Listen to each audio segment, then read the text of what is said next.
बड़ी खबर के साथ बुलेटिन की शुरुआत कर रहे हैं। आज के दिन की सबसे बड़ी खबर है, आज आने वाला आम बजट और वित्त मंत्रालय पहुंच चुकी हैं वित्त मंत्री, वित्त राज्य मंत्री अनुराग ठाकुर भी साथ में मौजूद हैं। वित्त मंत्रालय पहुंचे हैं। थोड़ी ही देर पहले की तस्वीरें आप देख रहे हैं, जब लाल और क्रीम कलर की साड़ी पहने वित्त मंत्री वित्त मंत्रालय पहुंची, हाथ को सैनिटाइज किया, सुरक्षा प्रोटोकॉल का पालन करते हुए। कोविड काल है तो ऐसे में कोविड प्रोटोकॉल का भी पूरी तरह से पालन किया गया। पहले हाथ सैनिटाइज किए गए और उसके बाद यहां पर वित्त मंत्री अंदर दाखिल होती हैं। और अब थोड़ी ही देर बाद राष्ट्रपति भवन जाएंगी वित्त मंत्री, जहां पर वो राष्ट्रपति रामनाथ कोविंद से औपचारिक मंजूरी लेंगी। बजट पेश करने से पहले 10:15 बजे कैबिनेट की एक ऑफिशियल बैठक होनी है और उसके बाद 11 बजे सदन में बजट पेश करेंगी वित्त मंत्री निर्मला सीतारमण। दो तस्वीरें आपको दिखा रहे हैं हम, टीवी स्क्रीन पर आप देख सकते हैं। जब वित्त मंत्रालय पहुंची थी वित्त मंत्री निर्मला सीतारमण और पूरा कोविड प्रोटोकॉल का पालन करते हुए वित्त मंत्री ने वित्त मंत्रालय में प्रवेश किया और अब वो थोड़ी ही देर बाद राष्ट्रपति भवन के लिए रुख करेंगी।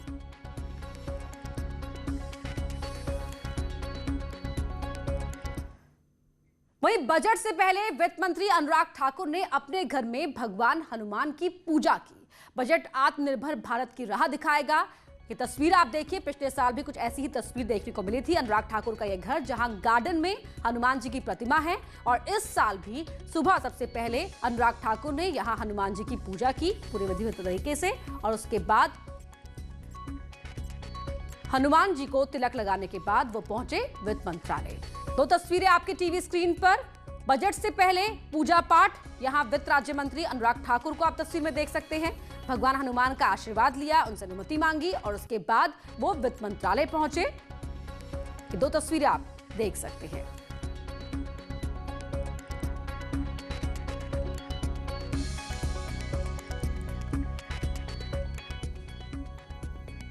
मोदी सरकार में माननीय वित्त मंत्री जी का ये बजट जनता की उम्मीदों के अनुसार होगा।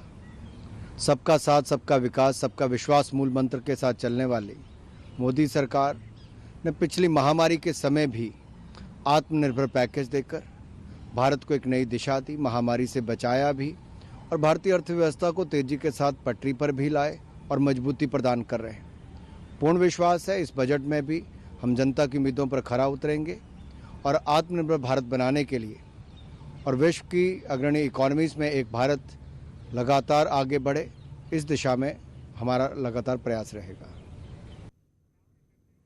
तो देश भर की उम्मीदें टिकी हुई है, हर वर्ग राहत की उम्मीद कर रहा है वित्त मंत्री से कि 11 बजे जब आज वो बजट पेश करेंगी तो उस पिटारे में से कुछ ना कुछ देश के हर वर्ग के हिस्से आएगा, देश के हर शख्स के हाथ लगेगा। हमारे साथ अलग अलग जगहों से हमारे सहयोगी जुड़ रहे हैं। लखनऊ से अनामिका सिंह लाइव जुड़ रही हैं, उपेंद्र द्विवेदी हैं वाराणसी से लाइव जुड़ रहे हैं, रामगोपाल द्विवेदी हैं गोरखपुर से लाइव जुड़ रहे हैं, हिमांशु त्रिपाठी आगरा से लाइव जुड़ चुके हैं, अनिल कुमार दिल्ली से लाइव जुड़ रहे हैं। अनिल, पहले आपका ही रुख करना चाहेंगे, आज सभी की निगाहें होप इज हाई।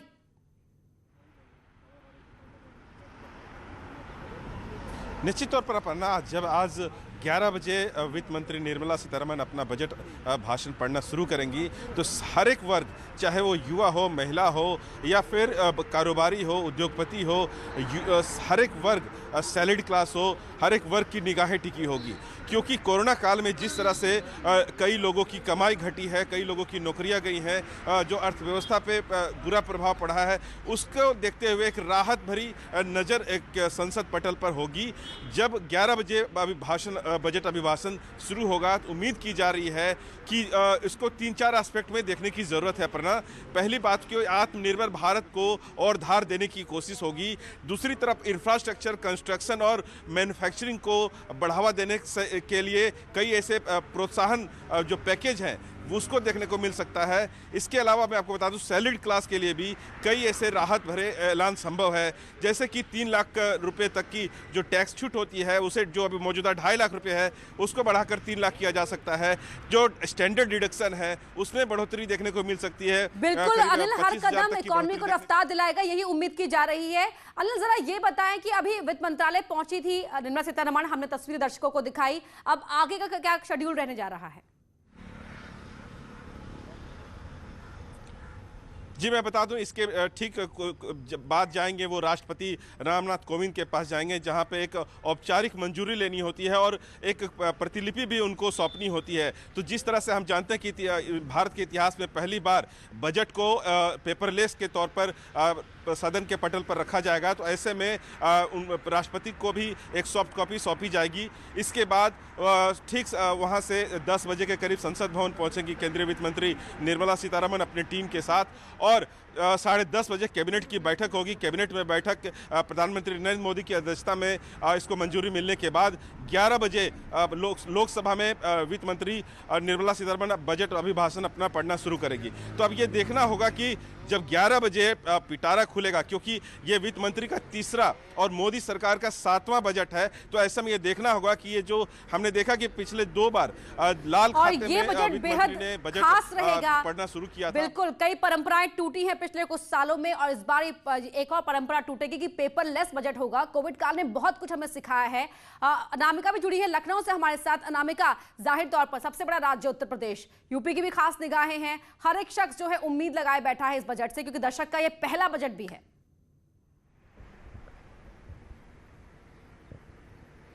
और देखिए अपर्णा, उत्तर प्रदेश की अगर बात करें तो वैसे तो कोरोना काल ने हर किसी की जेब हल्की की है, लेकिन सरकारी खजाने पर भी अच्छा खासा असर डाला है। मार्च से लेकर के सितंबर तक जब लॉकडाउन रहा तो रेवेन्यू पर भी इसका अच्छा खासा असर पड़ा है, और यही वजह है कि उत्तर प्रदेश का बजट भी जल्दी पेश होने वाला। आज केंद्र का बजट पेश होगा, उसके बाद 18 फरवरी को जो सत्र शुरू होने वाला उत्तर प्रदेश विधानसभा का, उसके बाद यूपी का बजट पेश होगा। तो उत्तर प्रदेश के मुख्यमंत्री योगी आदित्यनाथ से लेकर उत्तर प्रदेश के लोगों की भी निगाहें आम बजट पर लगी हुई हैं, क्योंकि बहुत सारी योजनाएं जो उत्तर प्रदेश में चल रही है केंद्र की, वो केंद्रांश के जरिए ही चलती हैं। तो जिस तरीके का आम बजट होगा उसको देखते ही यूपी का बजट भी पेश किया जाएगा। और ये बिल्कुल जो बात आपने कही क्योंकि कोरोना काल ने बहुत हद तक लोगों को परेशान किया है, संकट काल से गुजरा है उत्तर प्रदेश। सबसे ज्यादा जनसंख्या वाला प्रदेश है, सबसे ज्यादा यहाँ पर लोगों ने पलायन करके जो अलग अलग राज्यों में थे वो यूपी वापस भी लौटे, रोजगार की राह देख रहे हैं, साथ ही साथ कुछ राहतों की भी राह देख रहे हैं। तो बहुत सारी उम्मीदों के साथ लोगों की निगाहें इस बात पर लगी हैं कि जब पिटारा खुलेगा केंद्रीय मंत्री का, वित्त मंत्री का, तो उनके लिए तोहफे के तौर पर क्या होगा उनकी तरफ से, और इस संकट काल के दौर से गुजरने के लिए या फिर आगे बढ़ने के लिए क्या एक तोहफे के तौर पर देखें इसको हम, या हम राहत के तौर पे देखें, ये भी बड़ा सवाल होगा। बजट आने के बाद साफ हो जाएगा। बिल्कुल, तो क्या मीठा वाकई खाने को मिलेगा या फिलहाल मिठाई दिखाई ही जाएगी, ये भी सवाल उठ रहे हैं। लेकिन हिमांशु का रुख कर लेते हैं, ताजनगरी आगरा के, वो वहां से जुड़ रहे हैं हमारे साथ। हिमांशु, टूरिज्म को सबसे ज्यादा नुकसान पहुंचाया, ये कहा कोविड काल में, अगर हम कहें तो गलत नहीं होगा। आगरा में आपकी बात हुई होगी लोगों से, किस तरह की उम्मीद जो आगरा के वासी हैं वो कर रहे हैं, व्यापारी हैं वो कर रहे हैं? जी बिल्कुल, टूरिज्म को सबसे बड़ा झटका लगा है कोरोना काल में, लेकिन हम सीधे मुखातिब होते हैं लोगों से कि उनकी बजट से क्या उम्मीद है। मैम आप बताइएगा, बजट से आप क्या उम्मीद लगाए बैठी हैं? बजट से ये उम्मीद लगाए बैठे हैं कि थोड़ा कुछ चीजें सस्ती होनी चाहिए, जैसे पेट्रोल, गैस। कुछ नहीं सस्ता होना चाहिए, क्या करना है सस्ता करके। तो ये इनकी अलग अलग उम्मीदें हैं। मैम आपसे भी जानना चाहेंगे, आप बताइएगा कि क्या चाहती हैं आप, क्या सस्ता हो, क्या विकास हो? गैस और जो आममर्रा की रोज की चीजें वो सस्ती होनी चाहिए, जिस पर बहुत टैक्स लगा रखा है सरकार ने, जो जनता पे मतलब बोझ पड़ रहा है और गरीबों को रोजगार। तो सब्सिडी बंद होनी चाहिए, और भी लोग देखिए सब्सिडी बंद होनी चाहिए, फोकटवाड़ा बंद होना चाहिए, जिनकी औकात नहीं है उनको वो चीज नहीं मिलनी चाहिए। तो अलग अलग लोगों की प्रतिक्रियाएं हैं, तरह तरह की प्रतिक्रियाएं हैं, लेकिन कुल मिलाकर के लोग कोरोना काल में जिस तरह से टूट गए हैं, तो उससे उन्हें उम्मीद है कि ये जो केंद्र सरकार का बजट है उन्हें बड़ी राहत देगा। आगरा में विशेष रूप से पर्यटन उद्योग एक तरह से चौपट हुआ है। रोकेंगे, आपको तस्वीरें यहाँ पर दिखा रहे हैं। वित्त मंत्रालय से बाहर निकलते हुए वित्त मंत्री, फाइनेंस मिनिस्टर निर्मला सीतारमण को आप देख सकते हैं। वित्त राज्य मंत्री अनुराग ठाकुर भी साथ में, पूरी जो फाइनेंस टीम है उनकी वो यहाँ पर नजर आ रही है। देखिए, और लाल कलर के कपड़े में ये कह सकते हैं, ये लाल कलर का ये एक बटुआनुमा चीज है, ये टैब के तौर पर भी हम देख सकते हैं, जिस तरह से लैपटॉप कवर होता है, और पेपरलेस ये बजट रहेगा। तो देखिए यहाँ पर ये फोटो अपॉर्चुनिटी मीडिया के लिए, मास्क सभी के चेहरे से हटाए गए, क्योंकि ये एक परंपरा होती है जब इस तरह फोटो ऑप का मौका मीडिया को दिया जाता है। तो वित्त मंत्री अपनी पूरी टीम के साथ फोटो खिंचवाते हुए, क्रीम और रेड कलर की साड़ी, पहले लाल कलर के ब्रीफकेस में आता था बजट, परंपरा को तोड़ा वित्त मंत्री ने। और यहाँ देखिए शायद ये टैब नुमा सी चीज नजर आ रही है, लाल रंग के ही वो कवर में है, और वो यहाँ पर दिखाते हुए फाइनेंस मिनिस्टर निर्मला सीतारमण, बड़ी जिम्मेदारी। और यहाँ आप देख सकते हैं जिस तरह ये सनातन परंपरा है कि हर शुभ मौके पर क्रीम कलर की, रेड कलर की साड़ी घर की महिला पहनती हैं। ऐसे ही यहाँ पर इस साड़ी में जो हमें नजर आती हैं फाइनेंस मिनिस्टर, वो आज क्रीम और रेड कलर की साड़ी में, ये रेड कलर का टैब कवर दिखाते हुए, क्योंकि पेपरलेस बजट रहेगा तो इसीलिए कोरोना काल में पेपरलेस बजट का ऐलान किया गया। और ये यहाँ फोटो अपॉर्चुनिटी मीडिया कर्मियों के लिए।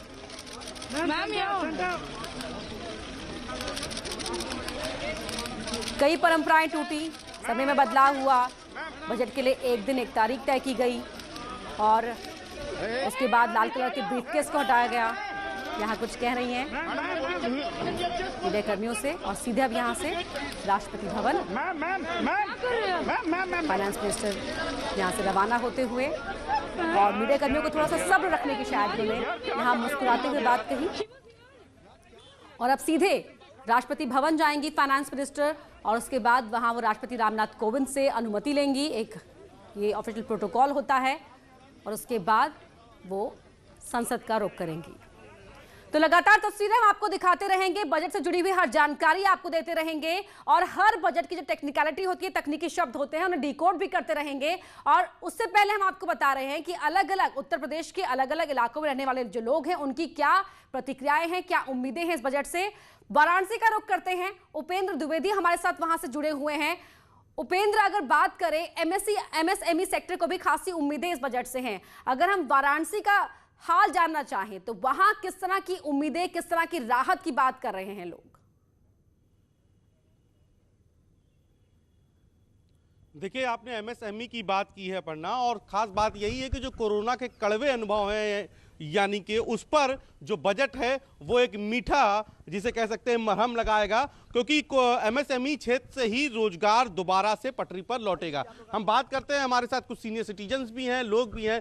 अच्छा, आज बजट पेश हो रहा है, क्या उम्मीद कर रहे हैं आप आज के बजट से? कैसा लग रहा है बजट से? अच्छा, आज क्या उम्मीद करते हैं बजट से? बढ़िया रहेगा। आपको क्या लगता है, क्या कैसा होना चाहिए बजट, किस क्षेत्र पर ज्यादा फोकस होना चाहिए? सबसे ज़्यादा फोकस होना चाहिए एमएसएमई सेक्टर पे, क्योंकि भारत का 45% एम्प्लॉई जो है वो एमएसएमई सेक्टर से आता है और 10% एक्सपोर्ट में जीडीपी का 10% वो एमएसएमई सेक्टर से आता है। और हम उम्मीद करते हैं इस बजट से, भारत सरकार से, कि इस बजट के द्वारा वो एमएसएमई सेक्टर पे और फोकस करे और इससे जो इसका एम्प्लॉई रेट है वो 45% से बढ़ के कहीं 50 या 55% हो, और एक्सपोर्ट भी जो है इससे बढ़ता है, और एमएसएमई सेक्टर से जो एमएसएमई। आपको क्या लगता है, सीनियर सिटीजन को कुछ राहत मिलनी चाहिए बजट में? एकदम मिलना चाहिए। जी जी। किस चीज़, किसानों को लेकर, चूंकि आपके गांव से भी जुड़े हैं, तो किसानों को लेकर भी कुछ? किसानों को लेकर किसानों को मदद ज़्यादा मिलना चाहिए। जीएसटी जो लगा है किसानों पर वह खत्म करना चाहिए। खत्म करना चाहिए, तो जीएसटी को। और भी कुछ लोग हैं, आपको क्या लगता है बजट से क्या उम्मीद है आपको? बजट से उम्मीद क्या बताएं, हर चीज तो महंगा हो गया है जी, हर चीज तो महंगा हो गया है। जो 40 रुपया का सामान मिलता था वो 60 रुपया का बिक रहा है। महंगाई पर किसी भी सरकार का किसी भी प्रकार का कोई कंट्रोल नहीं है। कुल मिला के आम आदमी के जो घर का बजट है वो कम हो, मन बिगड़ गया है बजट। हर आदमी टेंशन में, हर आदमी परेशान है। तो बजट जो है महंगाई को लेकर भी, आपको क्या लगता है, क्या उम्मीद है आपकी? वही है, सस्ताई बढ़े और हमको और कुछ नहीं करना। आपको लगता है कि जो है, चूंकि जिस तरीके से कोरोना काल में उद्योगों को काफी नौकरियां आ गई, आम आदमी की थोड़ा सा आय घटी है, उसको लेकर भी कुछ खास राहत पैकेज होने चाहिए? बिल्कुल होने चाहिए। अभी 20,000 करोड़ का राहत पैकेज पिछले कोरोना के दौरान जो है निर्मला सीतारमण जी ने घोषित किया था। हम उम्मीद करते हैं कि नए बजट में इस सेक्टर को और भी ज़्यादा मजबूती दी जाएगी, क्योंकि ये जो है बैकबोन है भारत की अर्थव्यवस्था का। और इस सेक्टर पे जितना गवर्नमेंट ध्यान देगी, डायरेक्ट एम्प्लॉय उतना ज़्यादा होगा। क्योंकि उपेंद्र, लौटेंगे आपके पास, गोरखपुर का भी रुख कर लेते हैं। गोरखपुर के लोग किस तरह की उम्मीदें लगा रहे हैं, उनकी होप्स कितनी हाई है, रामगोपाल बताएं।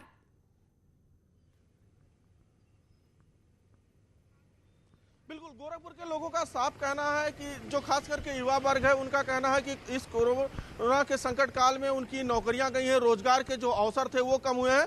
तो इस बार का जो बजट आया उस पर वित्त मंत्री विशेष रूप से रोजगार उत्पन्न करने वाले सेक्टरों पर विशेष फोकस करें और जिससे रोजगार बढ़े, और रोजगार बढ़ेगी तो अपने आप समृद्धि आएगी। और दूसरा जो सबसे बड़ी मांग गोरखपुर के लोगों की है वो ये है कि किसानों के लेकर, भले ही किसान बिल को लेकर अभी आंदोलन चल, प्रतिक्रियाएं भी हम तमाम जगहों के लोगों को दिखा रहे हैं, किस तरह की उम्मीदें हैं, तस्वीरें जो लगातार लाइव आ रहे हैं वो भी हम आपको दिखा रहे हैं। हर जानकारी आप तक पहुंचाते रहेंगे, बने रहिए हमारे साथ। यहां रुक रहे हैं बस कुछ सेकंड के लिए, कहीं मत जाइए।